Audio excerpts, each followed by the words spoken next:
নিক তাদের রুমে আসে। রাতে সে তার কাজ জয়ের সাথে সম্পন্ন করেই জয়কে বলতে থাকে তার জব চলে গেছে।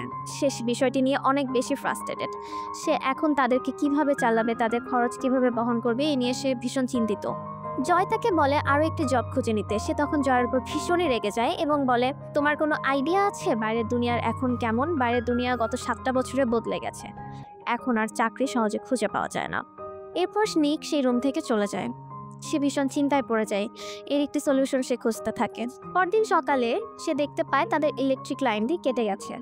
সে বুঝতে পারে নিক নিশ্চয়ই ইলেকট্রিক বিল পরিশোধ করতে পারেনি, যার কারণেই এটি ঘটেছে। সে তার আলমারি থেকে শীতের কাপড়গুলো বের করে জ্যাককে পরিয়ে দেয় এবং নিজেও পরে পানি গরম করতে থাকে। সেই পানির উষ্ণতা তারা অনুভব করতে থাকে।